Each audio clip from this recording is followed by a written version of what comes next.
At the moment, at the Kasarani Stadium, we are just waiting for the vehicle that is carrying the body of the late Raila Odinga to get into the stadium, and probably we get to see what structures have been put in place before the viewing of the body begins, because the numbers, or rather the number of people that have turned out at the Kasarani Stadium is way too high to control. So we're waiting to see how that is going to be done this afternoon. But we continue our conversation on the legacy of Raila Odinga with Kevin Osido and former National Assembly Speaker Francis Ole Kaparo. Mr. Speaker, the years since you say that you first met Raila Odinga in 1993 when he came into Parliament, and he was a long-serving member of Langata constituency that has now been divided into Langata and Kibra. All these years that he was in Parliament, how can you describe his contribution? Let me first of all go back again to the crowds. Yes. We have had three presidents who have died. Beginning with Kenyatta. Yes. All of them have had their bodies viewed in Parliament. Kenyatta, Moi, and Kibaki. Yes. And also a vice president who we have lost, Kijana Wamalwa. They have all had their bodies viewed in Parliament. Three of them presidents, one the vice president, and none of them attracted this crowd. Granted, we were also fewer during Kenyatta's death. And over time also, Moi and Mwai Kibaki were not very far. But we have never seen anything like this. And yet, this is not a precedent. Yeah. We have never seen a crowd as excited as this, as large as this, coming to view the body of a president. Yet, we are seeing this coming on to view the body of a person in his view and in the view of many Kenyans who was denied to be president. In essence, the Kenyans are coming to tell you guys that this guy was our president. You denied him, but we are now telling you he's our president. And if you are in doubt, bring your crowds. Yeah. Like this. Where are your numbers? Where are your numbers? Yes. I mean, that's what this crowd is saying. Literally, things have come to a standstill. They have come to a standstill. Yet this guy died peacefully. He didn't die through violence. If he died through violence, you could figure out the emotions. But he died peacefully. Naturally. And this is the affection of a person the Kenyans think that he was denied his rightful place in the leadership of this country. And they are showing him in death that you have been our leader. Mr. Speaker, just let's pause for a moment, because I want us to hear what is happening on the ground at Kasarani. The pictures coming courtesy of Azimio TV.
those are some of the pictures of what is happening at the Kasarani Stadium as the body heads into the main stadium. Of course, thousands are just accompanying the body and singing. And I mean, now that we are looking at the numbers that have turned out to come and witness what this procession of Raila Amolo Odinga that is headed to the Kasarani Stadium, did you expect such a big, rather mammoth crowd to turn up for the day?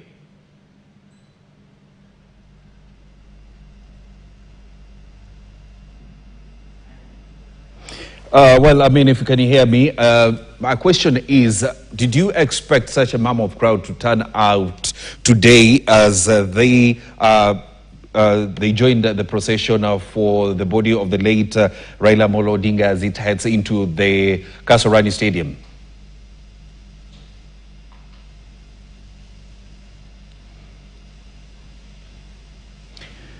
Well, it seems that we can be getting through to Amin, but we continue with the conversation. Kevin, you were saying that now is the right moment for, you know, the people on ground to play those songs that Baba enjoyed listening to. Precisely, because this is a crowd that is unprecedented. And as you asked earlier on, and I think that we were able to confidently diversify the crowd of, the issue of crowd management and just the anticipation of the kind of numbers. But if you listened to Mheshimiwa Raila Amolo Odinga, he was a lover of music. And he was very particular about the songs that he wanted to listen to. And even his political rallies, they were very clear around what songs to be able to be played, to be played at what time. So there were songs to usher him in as the convoy is arriving. There were songs to usher him in as he was heading to the stage. There are also songs that would be played within his speech. The moment he realized that the crowds are not, paying attention, or something is unplanned is happening, they knew what songs to play.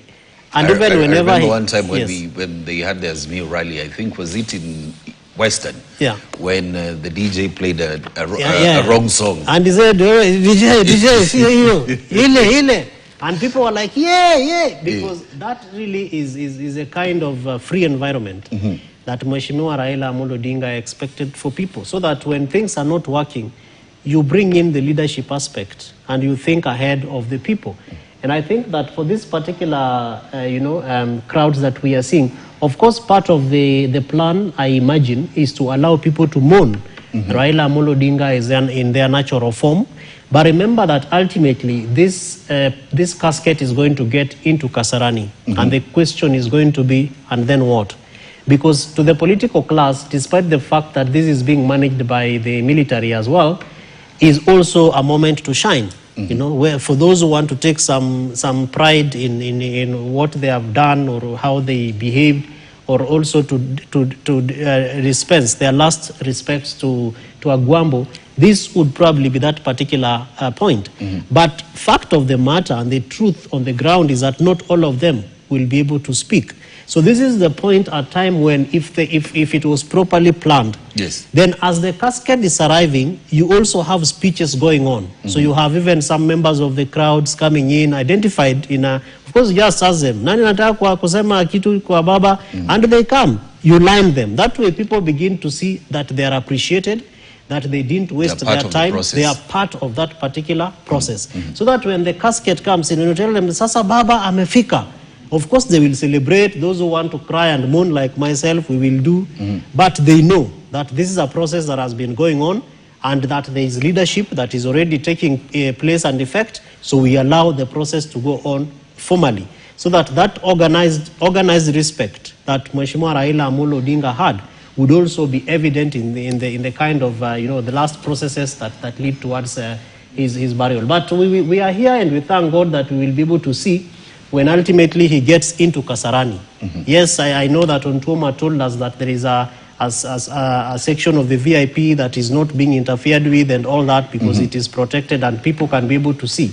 But we have seen, if young men and women of this country are able to invade parliament, and Mr. Speaker here knows how protected parliament is, what is a VIP dais you know, a memorial service of receiving the body of Mheshimiwa Raila Odinga. They will bring it down if they feel that they are not being appreciated and they are not being respected, which is what process should be happening as the casket is moving on to the ground. You know, the politicians there should be taking leadership and organizing the crowd. The music should be playing and people, you know, appreciate people like Babu, who the young men and women are seeing and they want to move close to him. Give them the opportunity to speak and come down there and tell them, yeah, we are biroka, you know, we have come here, we want to give Baba our last respects, etc. Then that way, they begin to hear voices that they can be able to relate to, and they will come down. But as it is right now, it will be so difficult, and the military will not do anything. Just as we saw at the airport, they were able to break in the, you know, the diocese, and even here at Kasarani, we have seen GSU putting human shields. I don't think it is going to last long. And the moment Baba gets into Kasarani, and as we can already see, I think they are just at the walls of getting into the entrance of Kasarani stadium. It will be so difficult, even to pave the path and way for him to get to where he's expected to be put. Let's listen in to the sounds from the ground at the Kasarani. Remember, the body has just gotten to closer to the gate that allows you to go to the VIP entrance at the Kasarani Stadium, and they have stopped just right there, and there are numbers of people that are outside there. They wanted to be part of this process. They want to be part of the history. So let's listen to the sounds from the ground.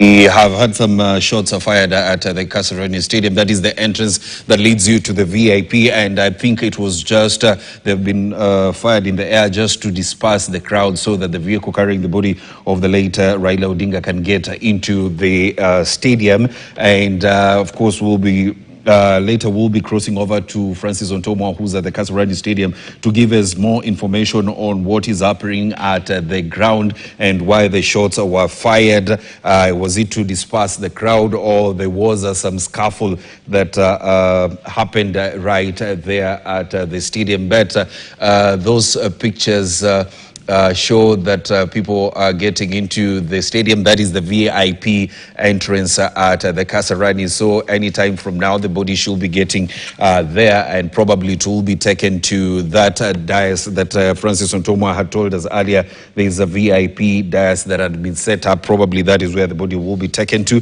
But we are just waiting to get more information on after they get into the stadium where the body will be taken in. Will it be taken to the playing surface? And at the moment, the gate, they have broken the gate and gotten into the stadium.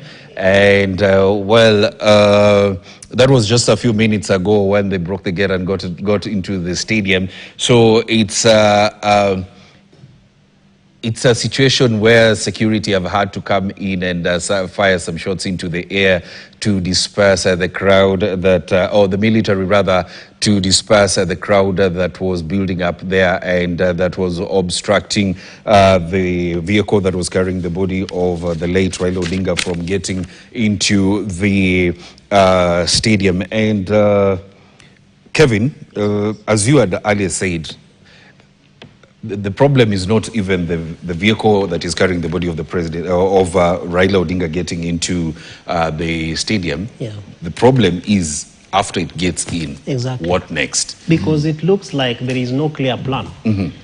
And the security management from security risk analysis, if you look at even what Francis Ontomwa told us, he said that there is seemingly an organized place, which is the VIP there. So they're only thinking about the VIP. And I think that earlier on, you also gave us footage of my governor, Governor Mheshimiwa Orengo, walking over to the crowd. Yes. And, you know, he was trying to pacify them and to tell them, you know, relax and all these things are happening. But that is why I think that there should have been a public address system so that you don't have to walk over to the crowd. They will submerge you, and then you have GSU putting up a human shield. Right now, the human shield is not there. Remember that as I was coming here, I passed through Parliament, I passed through Nyayo Stadium, because earlier on he was supposed to come to Nyayo Stadium, and then plans changed to Kasarani ETC. Yes. So as we went through Mombasa Road, the crowd that had merged and congregated at Nyayo was picked, and they're already joining people who were already at Kasarani. So just briefly, Kevin, of course, the body of the late Raila Odinga, right there, being taken into the main stadium. They've just carried it from the vehicle that had carried it, so they're taking it, the body to the main stadium. We're waiting for to see those pictures and where he will be placed in the stadium. But let's continue with that conversation, Kevin. You were saying that when you were coming along, there was the crowds had already gathered along Parliament Road. Nyayo Stadium, it was already packed outside. Precisely. And coming to Mombasa Road, there were also people that were walking towards the airport. So, and as all this is happening, there are also people who left the casket of JKIA through Outer Ring to